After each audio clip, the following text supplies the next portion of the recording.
주님과 함께 걸으면 나 어떨까? 주님과 어떤 대화를 하게 될까? 주님은 내게 뭐라고 말하실까? 난 그때 어떤 표정을 하게 될까? 주님의 나라는 어떤 모습일까? 꽃들이 아름답게 피어 있을까? 맑고 깨끗한 시내가 흘러갈까? 거기서 나는 무엇을 하게 될까? 그날이 오면 알게 되겠지.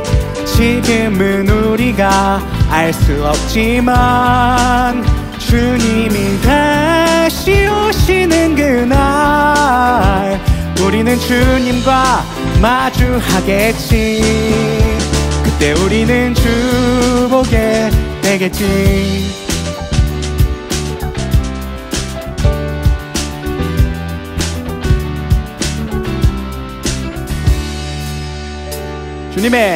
주님의 나라는 어떤 모습일까? 꽃들이 아름답게 피어 있을까? 맑고 깨끗한 시내가 흘러갈까? 거기서 나는 무엇을 하게 될까? 그날이 오면 알게 되겠지. 지금은 우리가 알 수 없지만 주님이 다시 오시는 그날 우리는 주님과 마주하겠지. 그때 우리는 주 보게 되겠지. 주님은 내게 뭐라고 말하실까? 수고했다고 나를 안아주실까? 너를 기다렸다고 말해주실까? 너를 사랑한다고 말하실까? 그날이 오면 알게 되겠지.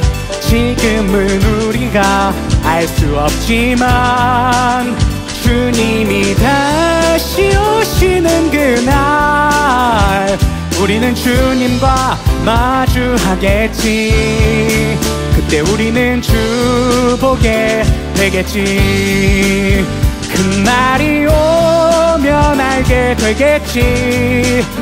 지금은 우리가 알 수 없지만 주님이 다시 오시는 그날 우리는 주님과 마주하겠지. 그때 우리는 주 보게 되겠지.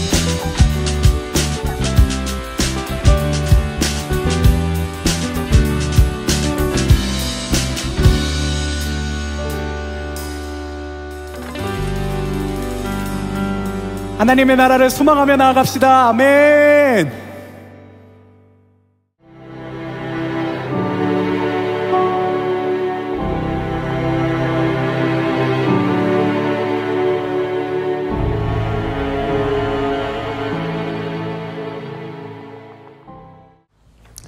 할렐루야, 반갑습니다. 오늘 우리에게 주신 하나님 말씀 마태복음 26장 6절로 13절까지 보겠습니다. 우리 같이 읽겠습니다.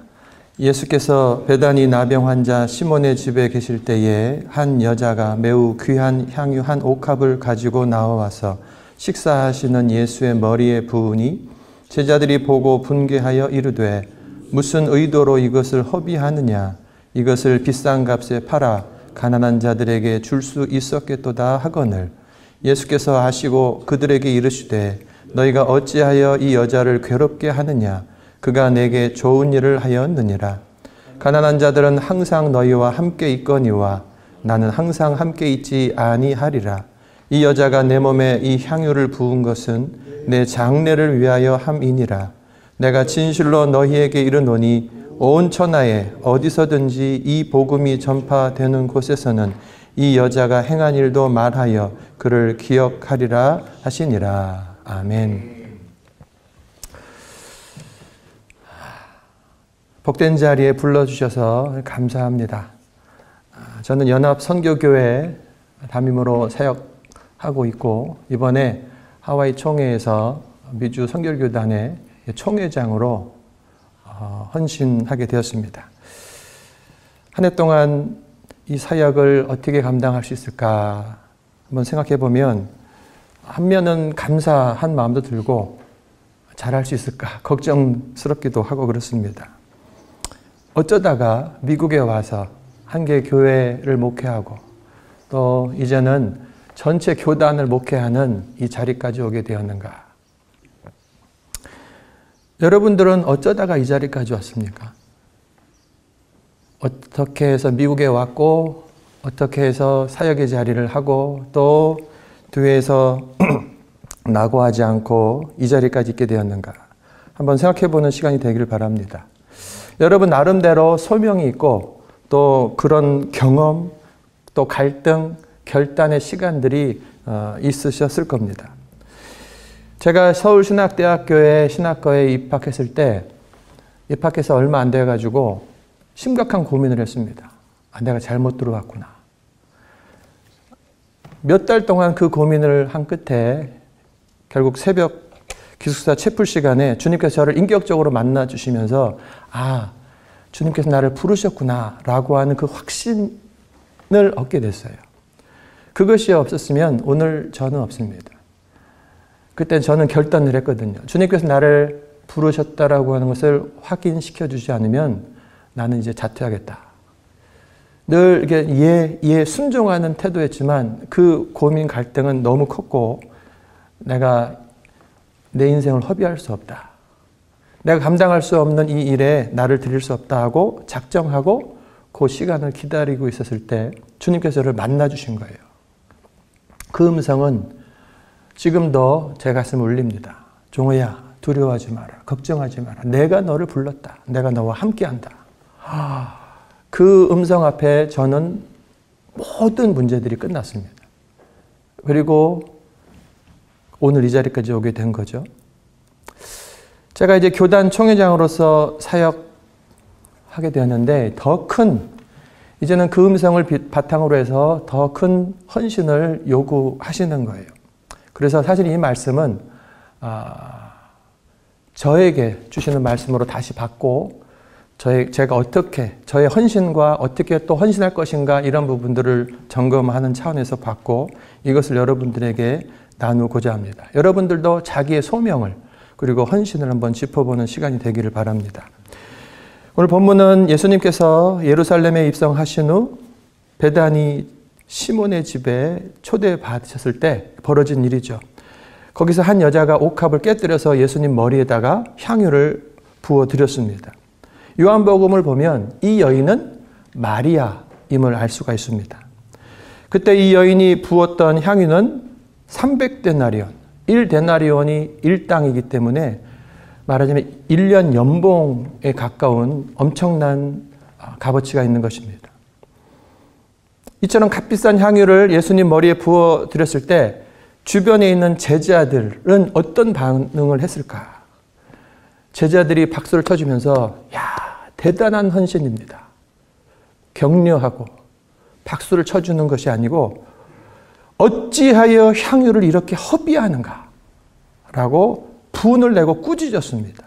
이 향유를 300데나리온 이상에 팔아서 가난한 자들에게 줄 수 있었겠다 하고 책망하고 질책했습니다. 합리적으로 생각해 보면 이 여인의 행동은 정말로 허비로 느껴질 그리고 손가락질 받을 만했습니다. 아니 향유를 갖고 왔어요? 그러면 향유의 용도가 나중에 시체를 발라줄 때라든가 뭔가 큰일 할 때는 다 깨서 한 것이기도 하지만 자기가 보통 화장용으로 쓰면 이거 찝어서 여기저기 발라서 냄새 풍기면 되는 거잖아요. 예수님께 적당하게 해서 발라드려도 되는 거 아닙니까? 그런데 다 부어드리는 거예요.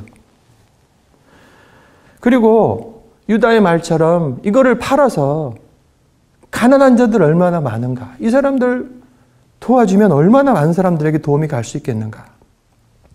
전혀 틀린 말이 아닌 거예요. 그러나 유다를 비롯한 이 제자들의 질책에도 불구하고 이 마리아는 전혀 주눅들지 않고 향유를 모두 부어드렸습니다. 마리아는 적당하게 한 것이 아니고 전적으로 다 부어드린 거예요. 이 여인을 통해서 주님께서는 우리들에게 헌신이 뭔지를 가르쳐 주시는 겁니다. 진정한 헌신이 뭔가? 첫 번째는 진정한 헌신은 주님께 받은 은혜 너무 감사해서 기꺼이 드리는 거기서 시작된다는 것이죠. 이 여인은 어떻게 이런 헌신을 하게 되었는가? 주님께로부터 받은 은혜가 너무 분명했기 때문에 그런 거예요. 자, 그 자리를 다시 보면 6절에 시몬의 집이라고 그랬는데 그 시몬은요, 이 나생, 문둥병자로서 사람들이 쳐다보지도 않던 사람이죠. 예수님께서 만나주시고 찾아오시고 고쳐주셔서 이제는 너무 감사해서 예수님을 초대해서 잔치를 벌이고 그 은혜에 조금이라도 보답하고 싶어서 감사의 자리, 보답하는 그런 자리를 마련한 거예요. 바로 그 감사하는 자리에 여인이 이제 등장하는데 바로 마리아입니다. 이 마리아는 어떤 은혜를 입었는가? 성경에 나와 있는 장면들을 보면 누가복음 10장에 보면 언니 마르다가 식사 준비를 하고 있을 때 우리가 아는 것처럼 이 마리아는 예수님 옆에 딱 붙어 앉아가지고 말씀을 뚫어지게 듣고 보고 들으면서 그 은혜를 계속 담았던 은혜가 충만했던 여인입니다. 밥보다 말씀의 은혜, 그것이 더 중요하다. 언니로부터 꾸중을 들을지언정 이 은혜로운 자리를 놓치지 않는 그 말씀의 은혜가 너무 단 거죠. 그런 가운데 오빠 나사로가 또 갑자기 죽었습니다. 그때 눈물 흘렸던 그러한 자리에 예수님께서 오셔서 오빠를 살려주시는 기적을 베풀어 주셨어요. 엄청난 은혜죠. 그러니까 이 마리아에게는 주님에 대한 사랑, 자기들을 찾아오시는 그 은혜, 들려주시는 그 말씀의 은혜가 풍성한 가운데 또 하나 생명까지도 살려주시는 그 은혜를 받았으니 이 감사가 넘쳐 있는 거예요. 그래서 어떻게 우리 주님 앞에 감사를 올려드릴까라고 하는 것이 꽉 차 있는 거죠. 그러다가 감사하는 자리에 기꺼이 자기의 향유옥합을 깨뜨려 부어드렸던 겁니다. 한 여자가 매우 귀한 향유 한 옥합을 가지고 나와서 식사하시는 예수의 머리에 부었다. 여러분, 사역에 앞서서 내가 받은 은혜를 점검해야 됩니다. 주님께 나는 어떤 은혜를 입었는가? 주님을 향한 헌신에 앞서서 주님께로부터 받은 은혜가 분명한가? 충만한가? 지금 지속되고 있는가? 지금도 내가 받고 있는가를 점검해야 돼요. 이 은혜 없이, 이런 감사 없이 우리가 사역하고 봉사하면 쉽게 지치고 맙니다. 시험 드는 거예요. 주님의 은혜를 알지 못한다면 직분과 사역은요, 무거워요. 내가 내 삶을 허비하는 것은 아닌가? 지금 미성대학교에서 일을 하고 공부하고 시간을 지금 여러분들이 투자를 하고 있는데 나는 지금 잘하고 있는 건가? 이 직분, 직책 내가 괜하게 허비하는 건 아닌가? 내가 다른 것도 할 수 있는데 여러 가지 복잡한 생각들이 막 드는 거죠. 주님께서 나에게 준 은혜가 충만해서 그 은혜 가운데 인도함을 받아 내가 이 자리에 와서 기꺼이 드리는 사역, 봉사, 헌신이 있는가 하면 그냥 은혜 없이 그냥 하던 거니까 어쩔 수 없이 뭐 잠깐이라도 그만큼이라도 하는 거는 고맙지만은 본인은 너무 힘든 거죠. 여러분, 은혜가 충만하면 사역과 봉사는요, 기꺼이 기쁨으로 드리는 헌신이 되는 겁니다. 누가 뭐라 해도 할 수 있는 거예요. 그러므로 여러분, 사역에 앞서서 우선 주님이 내게 베푸셨던 은혜를 다시 한번 점검하시기 바랍니다. 오래된 옛날에 받았던 그 은혜라고 절대로 무시하지 마십시오. 하나님은 백성들에게 은혜를 베푸시고 기억하라, 기록하라, 생각하라, 잊어버리지 마라, 대대자손으로 그것을 물려 알게 하라라고 하면서 은혜를 계속 되새기라고 말씀하는 거예요. 오늘 내가 새로운 은혜를 받는 게 맞습니다. 해야 됩니다. 그런데 예전에 받았던 그 은혜에 대해서 결코 무시하면 안 돼요. 저는요, 아까 말씀드린 대로 여기까지 있을 수 있는 힘은요, 서울신학대학교 1학년 1학기 지나서 2학기 새벽 채플 시간에 들려주신 그 음성, 그거로 제가 여기까지 있는 거예요. 중간에 여러 또 고민, 갈등 여러 가지 있었죠. 목회하면서도 제가 어떻게 한 줄 아십니까? 다시 그때를 떠올리는 거예요. 그래. 그 제가 그냥 입으로 합니다. 종호야, 두려워하지 마라. 걱정하지 마. 내가 너와 함께한다. 주님의 분명한 음성이에요. 성경에 나와 있는 말씀이고 내게 주신 레마의 말씀이고. 그래서요, 저는 전혀 잊지 않아요. 그 말씀을 다시 한번 되새기고 하면요, 지금 당면한 문제를 새로운 눈으로 보게 되고 넘어가는 거예요. 기꺼이 할 수 있게 됐어요. 저희 동기들이 총 한 120명 정도 됐습니다. 지금 카톡방에 서로 주고받는, 목회하고 있는 친구들은 70명이 안 돼요. 어디서 어떻게 하는가 전혀 모르는 친구들도 많고.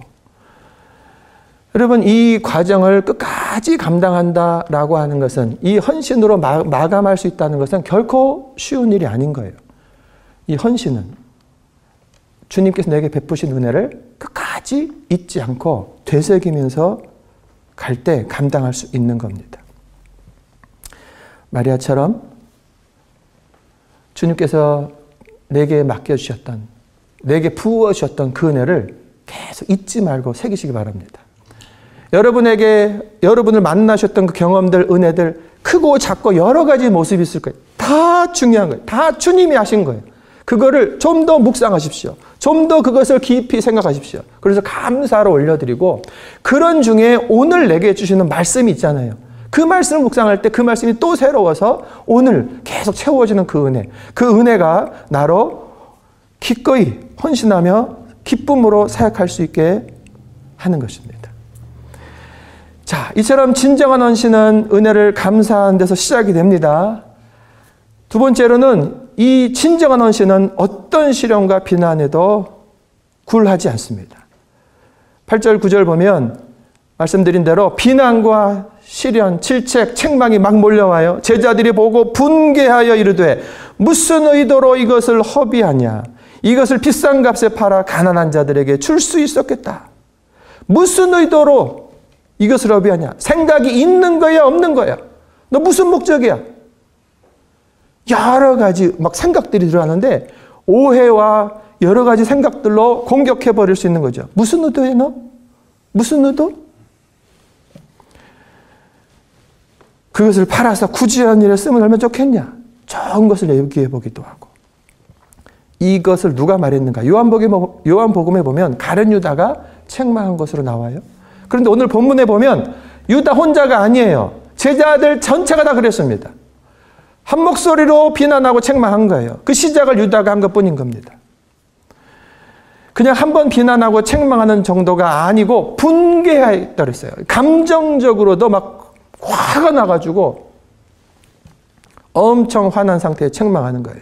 10절에 예수께서 하시고 그들에게 이르시되 너희가 어찌하여 이 여자를 괴롭게 하냐.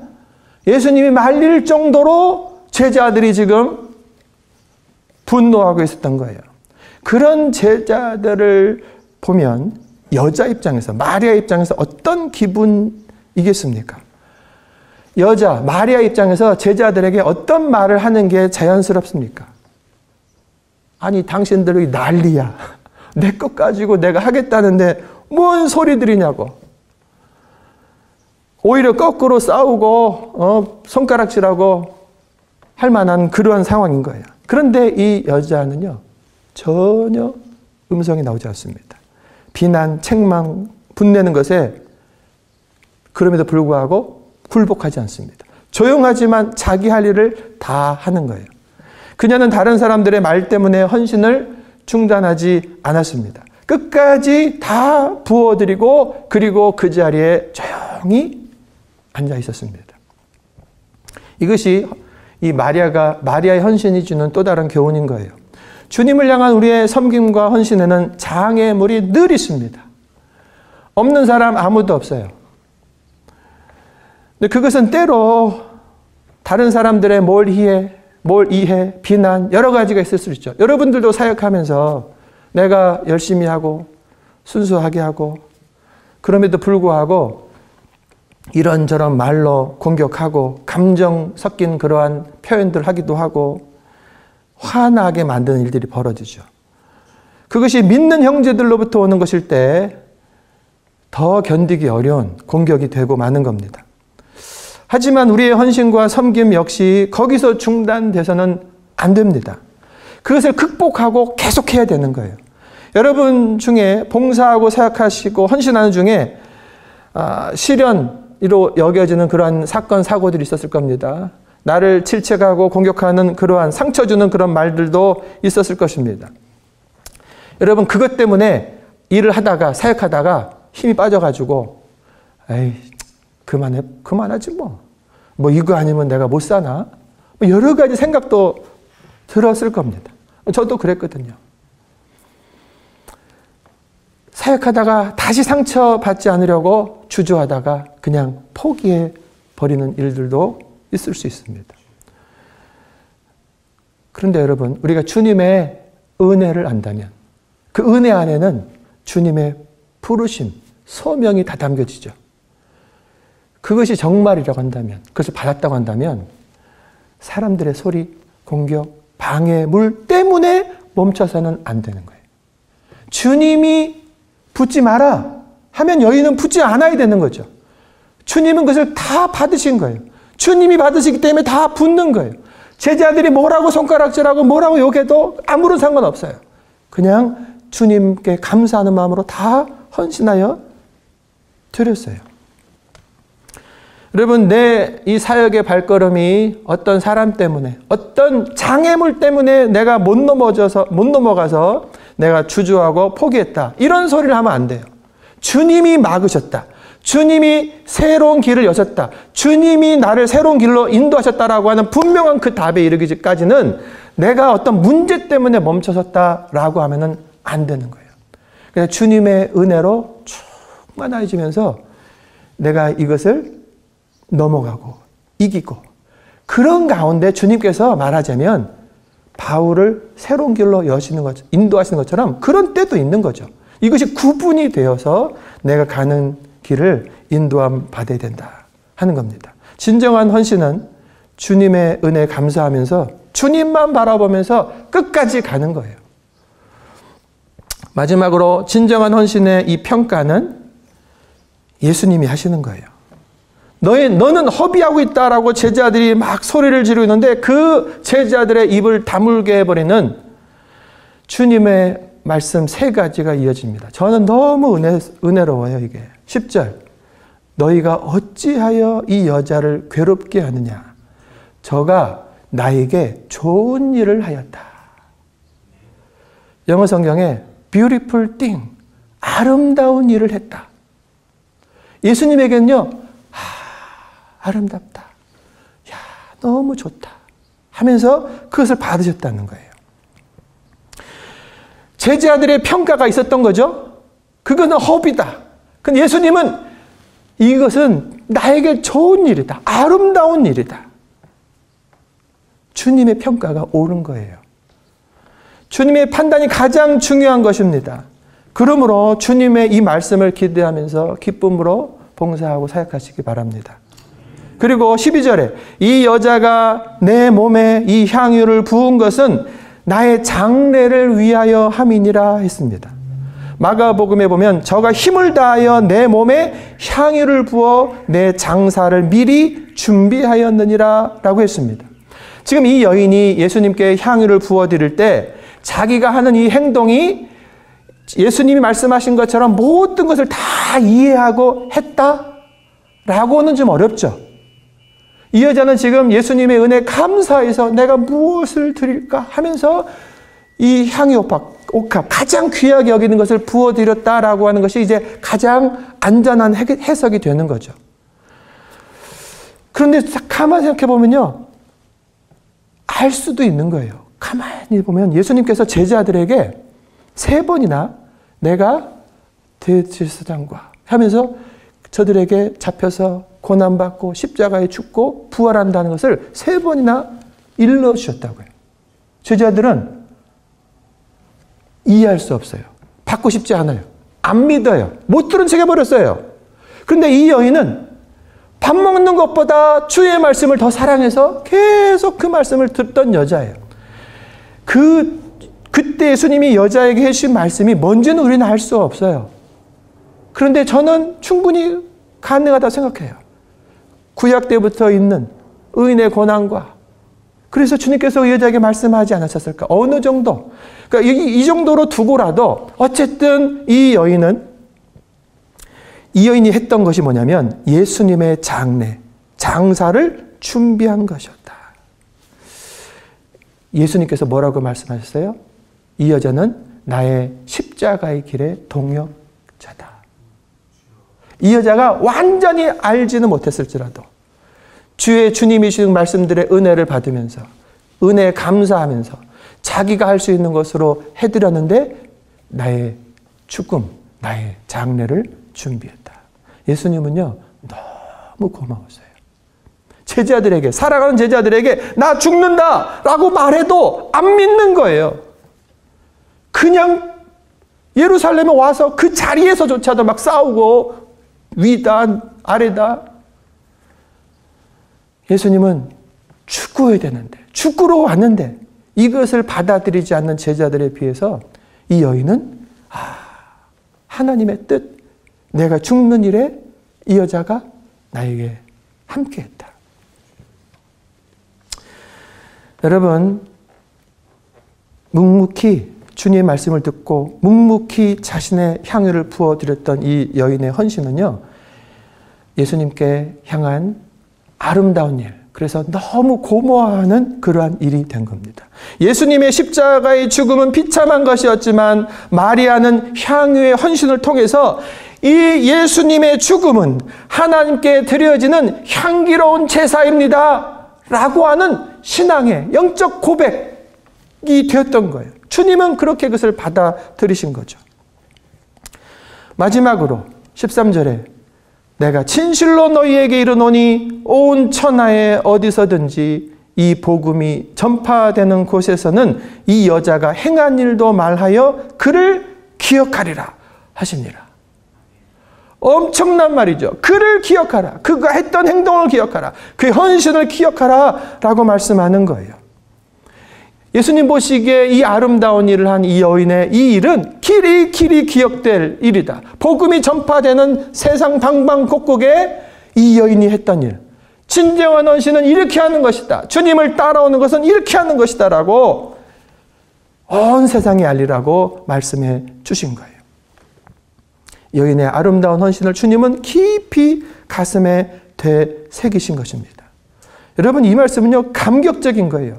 천하에 어디서든지 이 복음이 전파되는 곳에서는 이 여자가 행한 일도 말하여 그를 기억하리라.